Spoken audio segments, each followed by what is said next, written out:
Na letošnji okoljski razpis smo dobili 24 prijav. Vse prijave so vrhunske, kakovostne, vse pa potrjujejo, da se okoljsko prijazno poslovanje splača tudi finančno. Recimo, jaz sem si vzel čas, da sem pregledal v bistvu celotno zgodovino, tako da sem pogledal, za katere projekte in katera podjetja so dobila nagrade v preteklosti. Tisto, kar je recimo bilo pred 15 leti inovativno, danes je že mainstream. Tisto, kar danes podjetja prijavljajo kot inovativno, je za enih 20% boljše od najboljših razpoložljivih tehnik.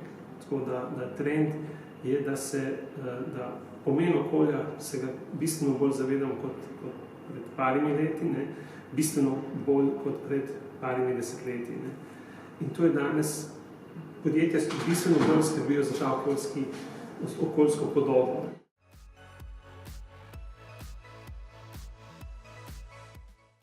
Za Gorenje ta nagrada pomeni seveda spet veliko priznanje v slovenskem prostoru in je nadgradnja vseh nagrad, ki smo jih v preteklih letih dobili tako v Sloveniji kot tudi v tujini.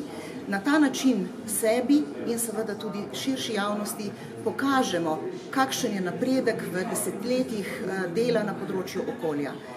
Po drugi strani pa moram reči, da je ta nagrada tudi ena spodbuda pri razvoju naših proizvodov in upam tudi eno sporočilo našim kupcem proizvodov, da resnično vlagamo v razvoj okoljoprijaznih proizvodov.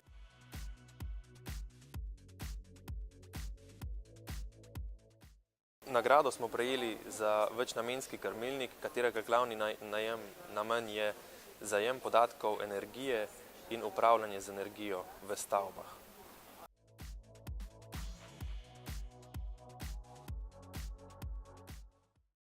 Podeljena okoljska nagrada Postopko Recycled Resource za nas predstavlja priznanje našemu delu, priznanje ideji, razvoju in inovacij, ki smo ga vložili v razvoj postopka Recycled Resource.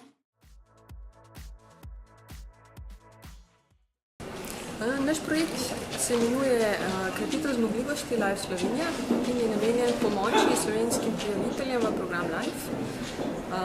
Torej, krepiti zmogljivosti države, da čim bolj uspešno uporablja program Life za financiranje svojih projektov, svojih aktivnosti.